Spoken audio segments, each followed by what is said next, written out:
r/AskReddit.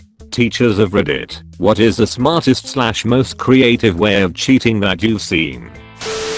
In high school I was in a computer-based learning program and our science tests were taken digitally. However, they used a program where once you entered the test your entire screen was locked into the test and the only way to exit it was to click the finish button on the test or turn off your computer, which effectively did the same thing. Another feature of the program was that once you were in the test, anything you had in your clipboard, copied text, was not able to be pasted into the answer sections on the test, to prevent the only other way to cheat. However, after creating my own classroom at home, making fake tests, and playing with the program to figure out a way to cheat, I realized that it would allow you to copy things from inside the test and paste them elsewhere in this test. The developers of the program also did not take into account the sign-in screen, where you have to find the test and enter it. Long story short, I could copy my entire page of notes I had taken on the test material, paste it into the section where I would enter my login information, then recopy it, enter the test and paste it again in one of the answer sections, using it to answer every question, and then deleting it before clicking finish. So, not a teacher, but I witnessed probably the biggest cheating related scandal in our high school's history. For context, we had the sweetest old guy as our chemical teacher. He called everyone bud or buddy or ma'am. He always helped. He volunteered to teach driver's ed after school, so kids could learn to drive. He always had a twinkle in his eye, because he genuinely showed love and kindness to everyone. A side effect of this was that he was very trusting. So one day, before finals, he ran to the bathroom during class, while everyone was wrapping up their lab reports. While he was gone, someone ran to his desk, found the finals just sitting there, snapped a pic, and then ran back to their desk. Before he got back, somehow, no one tattled. Probably because 90% of our grade level in that class was on board with it. The pictures got texted around, but a few people were smart enough to Bluetooth into each other, so it couldn't be tracked. Well, after the test, everyone had high scores and apparently someone confessed. This resulted in a huge investigation by the assistant principals, school police officer, and faculty. They traced every text message and busted so many people, all except the ones who transferred via Bluetooth. They had to reissue the test. Man, that was crazy. I felt so bad for the teacher. He was really sad someone had taken advantage of him, and I was too. Such a good dude. Edit. Oh hot damn. Thanks for the gold. Edit 2. To clarify, the school didn't trace the messages. They just had 1v1 interviews with the school cop nearby, so kids would feel pressured to snitch. Apparently a few cracked under the pressure, but a fair number got away with it. Edit 3. Also, the cop was our school cop.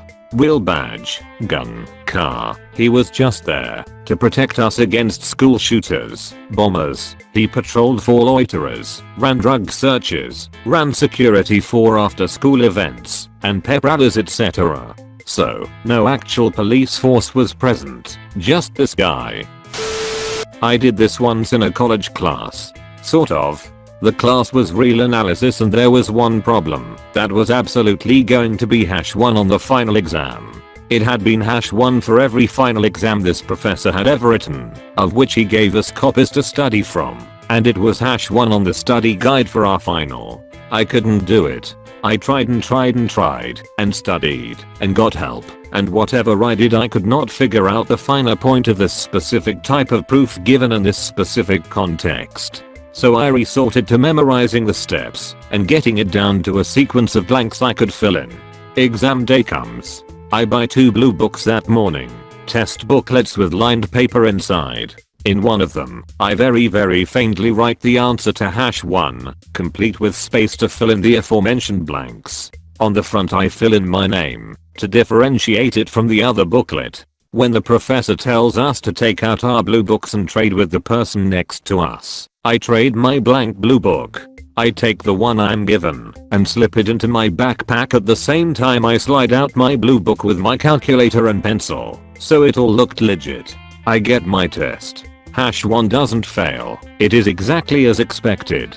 I fill in the blanks and write over my words. I continue on with the exam. And I pass the class. I'm a high school teacher, but this story is about my own high school math teacher playing us and cheating. It was an honors algebra/geometry class, and it was well known that Mr. D reused the same questions every year, just changed the numbers. He made a big deal about making sure we all gave our exam papers back to him after we had looked at our scores and gone over everything together to prevent cheating for the next year. Well, of course, some of my classmates got their hands on a complete set of tests from the previous year. Soon, everyone had a set. Before each exam, we would sit together and make sure we knew how to solve every problem on that test, so we could do it on the real exam with different numbers. Years later, when I became a teacher myself, I saw Mr. D at a funeral. I confessed to him that this is what we used to do. He smirked and said, "Who do you think leaked the test packet to get you to study?" Mr. D had figured out that kids won't study if the teacher suggests it, but if they think they're getting away with something, they totally will. So he managed to get a test packet out and circulating as contraband. Blew my mind. My high school trig professor administered all tests via programs he wrote for our in-class G83 calculators. Basically, it was just a simple set of questions and answers that automatically graded you after each question. I quickly realized I could just close the program and inspect the code using the edit function, extract the answers, and give myself a high B or low A, never 100%, as that is a sure way to get caught. He soon realized students were doing this and obfuscated his code to make it much harder to find the answers by simple inspection. It took a little more work, but I was still able to find the answers, and he quickly began to suspect again that students were cheating. Later, he found a way to force the code to self-delete after it was run for the first time. He would start the test for each calculator before passing them out, so if you tried to access the edit, it would be delete itself if you tried to run the program again.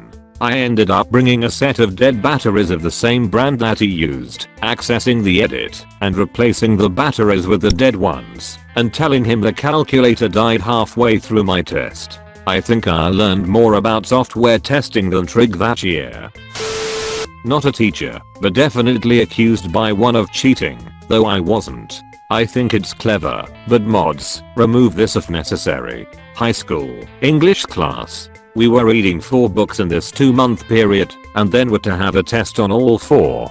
We had finished reading the first 3, and we're about to start on the last one, when I got sick. Was about 2 weeks. Came back just in time for the test. Multiple choice test, choices at D. Questions were from each of the books, with each letter answer from one of the 4 books. It was fairly easy to figure out the answers from the book I hadn't read by eliminating the answers from the books I had. Was accused of cheating, but the teacher couldn't prove it. We only read the books in class, and I was gone while reading the last book. She never figured out how I answered the questions correctly about the book I never read. Not a teacher, but here are the methods I used back in the day. I wrote formulas on those pens that had rollout calendars. Almost got caught when I accidentally lost my grip and the calendar rolled back in the pen in such a loud way that my classmates looked at me. I also wrote formulas on my clothes and body, the hem of my shirt and the part of my legs that gets covered by a sock. I put a couple of chapters on the notebook app on the old BlackBerry. I did this by hand, which involved me copying straight from the book to my phone. Put answers in the song lyrics in my iPod. But I didn't do this frequently. I forgot why. It was either because my school had cracked down on technology, phones, iPods, laptops, or I just had a hard time scrolling with a click wheel. We'd straight up swap papers. I think I only did it during trig, because during exams we were arranged alphabetically, and I was seated next to this dude who was really good at math. I was afraid of doing this, but the fact that we were so close to each other made it less scary, so I did it. The only time I got caught was when this new teacher noticed that I kept taking out my handkerchief, which had a 1x1 inch piece of paper that had some formulas. In hindsight, if I pulled a bit of sleight of hand I would have never been caught. The funny thing is, the year before, I cheated on a test with 2 letter-sized papers. When I was in grad school, I went to a prestigious and large university where a lot of people tried to cheat, and the cheating countermeasures they took were often so elaborate. People would try to tape helpful guides to the back of toilets, or crumple them up and throw them into a trash can so that they could go to the bathroom and get them during the exam. As a result, the bathrooms were inspected and the trash emptied at the start of every exam, and students were accompanied to the bathroom. Hats weren't allowed because students would try writing things on the underside of the brim. You had to watch out for students who had written things on their bodies because they might be shifting in odd ways during the exams. To get a look at them, there were special buildings that were only used for exams, and additional people were there to help proctor. Professors had to submit exams to the school a month in advance, and the school was responsible for securely photocopying and distributing them at the exam. My field, English, wasn't one where cheating was particularly a big problem, but we still had to take all the same precautions of more high-stakes fields. Chemistry is a big one, because it is often a stumbling block for people trying to get into medical school. Obligatory, not a teacher, but a student. This is for a multiple choice exam. For context, we have uniforms and wear black leather shoes. Toe taps indicate the answer, 1 tap for A, 2 taps for B, and if asking, increments the question number by 1. Heel taps increments the question number by a previously agreed number, usually 5 or 10. Toe slash to indicate you're asking, or when broadcasting means stopping the question number count to indicate the answer, or you lost your count and redo. A double slash sounds like a raising. Then a small kick to the chair in front of you to alert or stop the exchange. This is barely noticeable yet easily heard, as tapping your foot is quite normal. You'll only look nervous. Plus you can mix the toe and heel taps like a beat. A kick makes the chair squeak on the floor and serve as a distraction too. An exchange would go like this. HHTHHTHHTSTTTT, in the easily recognizable pattern of Queen's We Will Rock You, tells the question number is 33, with the answer D, separated with a single slash. Anticlimactically, we were caught by our teacher during a mock test, and the first dry run of this code, only because the 2 guys whose way of cheating was caught ratted us out. So, my dad once helped a friend of his, let's call him Sam, cheat during an exam. Now Sam was miserably failing chemistry in his last year, but he was lucky. They were doing 2 different exams back to back the same day, and to ensure noon was sneaking a peek at their neighbor's papers. They had 1 row to French and 1 row to chemistry. If you finished your first exam, you went to the teacher, handed in your exam, and got the other exam. Now Sam asked the teacher if he could hand out the exams, to which the teacher said yes. Now it's important to note that it was June and very hot, so the windows were open. So as Sam approached the end of the first row, which had the chemistry exam, he threw an exam out the window onto the street, where my helpful dad just happened to wait with Sam's chemistry notes. Dad picks it up and answers all the questions on a blank piece of paper. Now when Sam was done with his French exam, he asked the teacher if he could go take a piss, seeing as he had handed in his French but hadn't gotten his chemistry exam. Yet the teacher obliged and let him leave the classroom. Now my dad is waiting at the toilets to just hand him the piece of paper with the answer on, and all was good.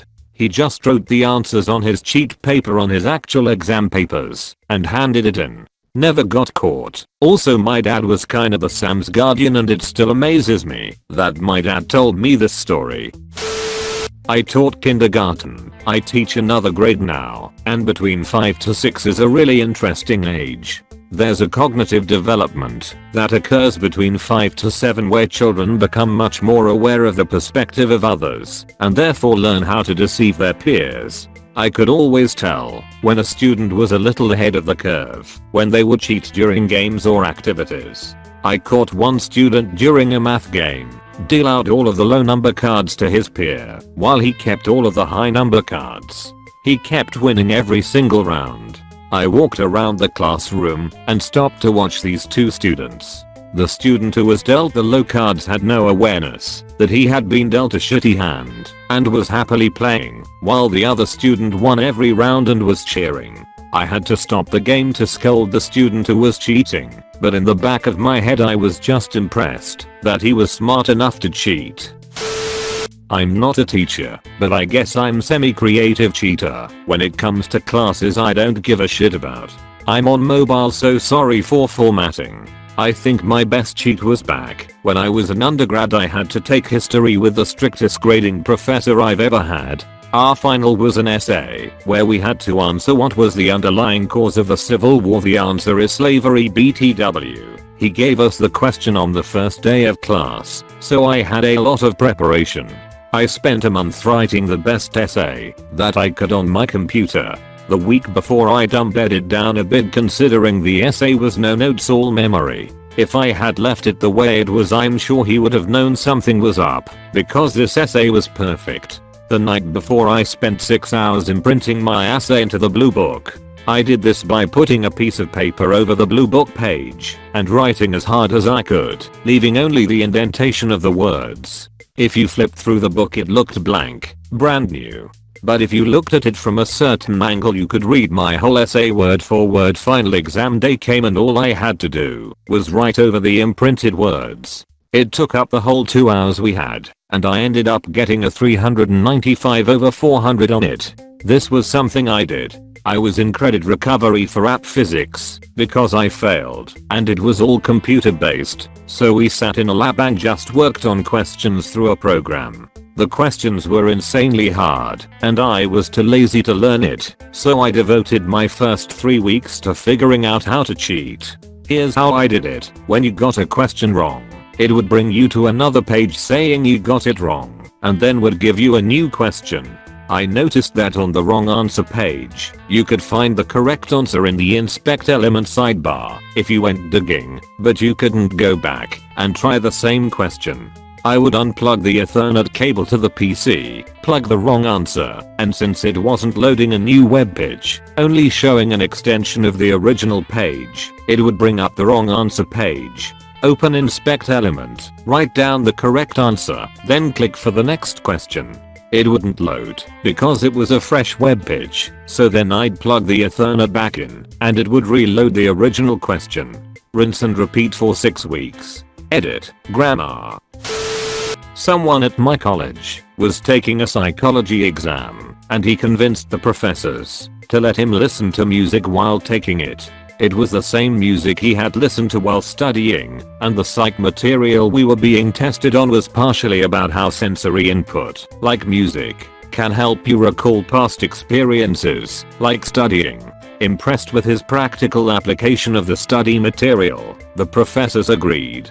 They checked his portable CD player and verified his CD was store-bought and everything seemed fine. Once the test started, he switched his CD player to the radio and a friend started broadcasting the test answers from the parking lot using a short-range radio transmitter. He probably would have gotten away with it if another professor hadn't been driving to work at the time and came across an unfamiliar radio frequency broadcasting question 1, A, question 2, C. Edit, a word. My high school history teacher gave his first test, 50 multiple choice questions, collected it and then handed the tests back to us the next day for us to grade as he called out the answers. I changed 2 of my answers. Later that day he came by afternoon class and presented me with a photocopy of my original answer sheet and my changed, graded sheet and asked me to explain the discrepancies. Busted. I admitted to changing it because I had felt those 2 questions were ones that the real answer was my second choice, and so gave myself a break.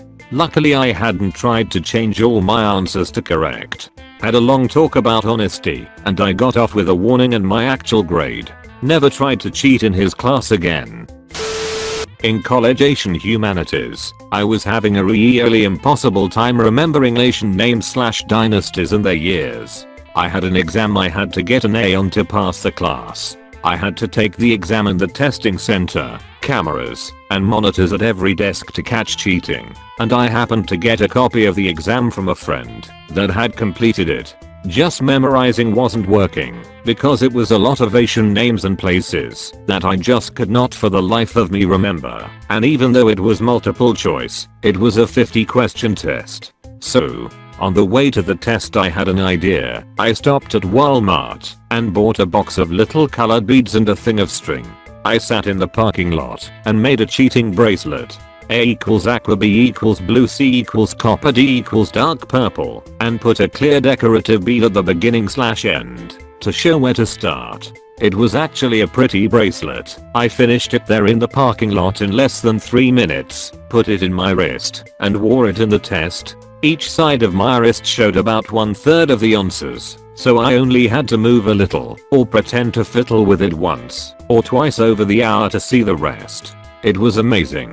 I purposely missed a couple hard ones to throw off the scent. No one ever knew, and I magically passed that class.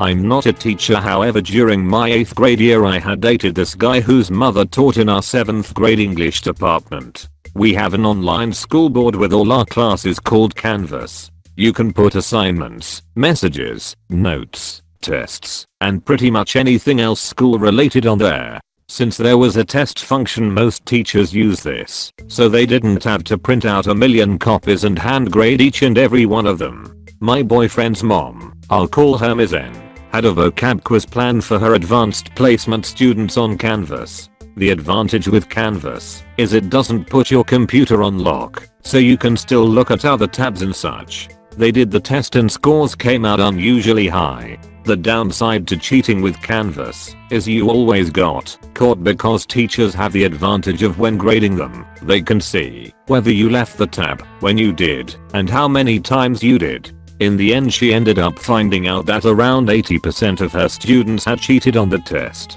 I remember hearing about it on the bus that day, and while I was planning on heading over to their house to chill with my boyfriend a bit, I ended up comforting her while she broke down to me about not knowing what to do and how she feels like a horrible teacher because her students don't know the material. It was honestly so saddening because she is the sweetest, most amazing teacher ever. Really a true blessing to our school. Pretty much the entirety of the 8th grade class at the time was super mad at just about everybody in the 7th grade class for doing this to such an amazing teacher. It really was something. I'm a student and I learned a lot of ways on how to cheat, but I think the most creative one that I've done was cheating through hand/sound signal.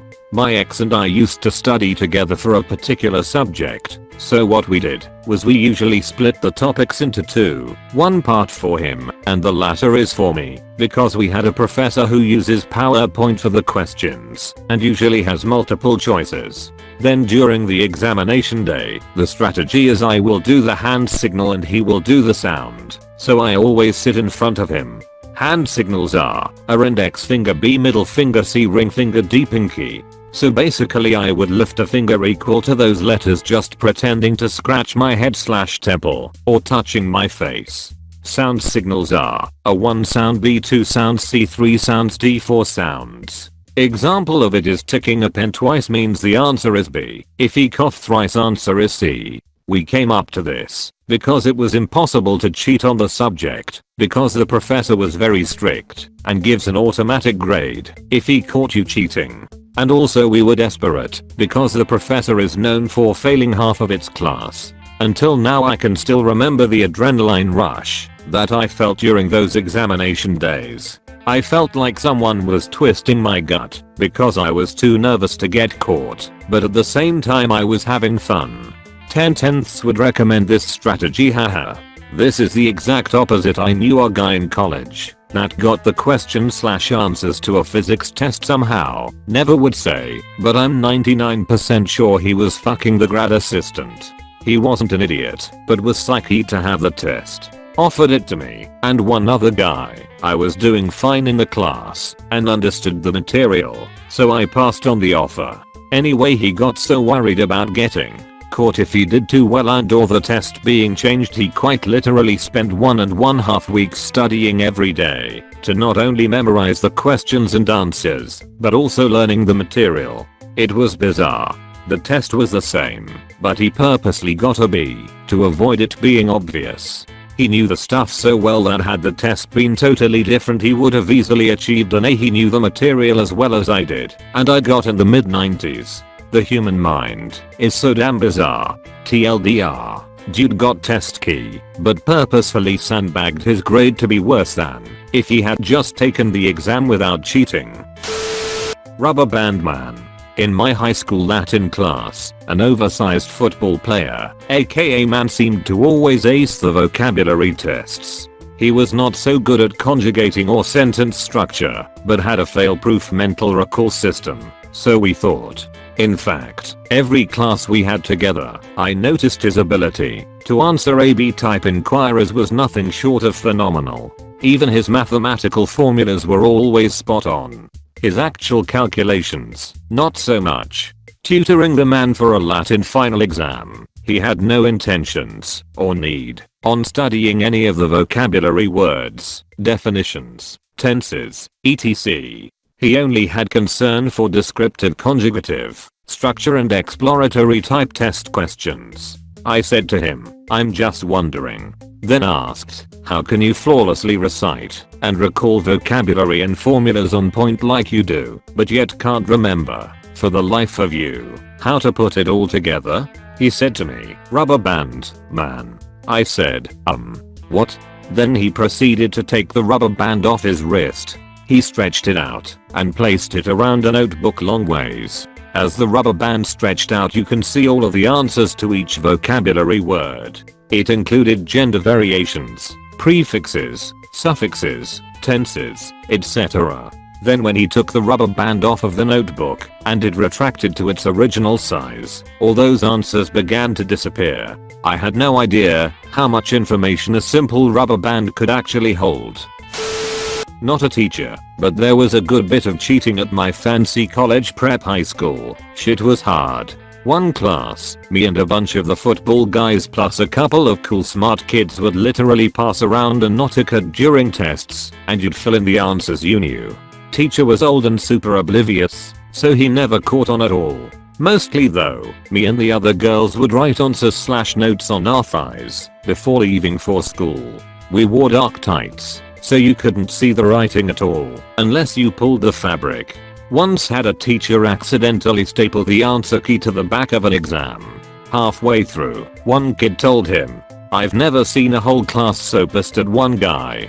Had a bitch of a test once. It was basically just a giant in-class essay, which would be fine, except it was biology. She gave us the prompt beforehand to study, so I wrote out my entire essay before the test and memorized it word for word, like 5 pages. Got an A. There was also a lot of writing on water bottle labels, writing on the cover of calculators, etc., but most of those methods were outlawed pretty quickly. I had a project due that made up a significant portion of my grade, due towards the end of the semester, to be submitted via email. Teacher had a strict "I do not accept late work. If you are 1 second late, you get a 0 policy." I missed the deadline in getting it put in, but the next week in class I approached the professor demanding an explanation for the 0 I received. They explained to me that I had not submitted the assignment, and I argued, lied, that I had, and could prove it. Once class was out, I went to my work computer, worked on campus, and pulled out the network cable. Once it was out, I changed the system clock to alter the date on the system.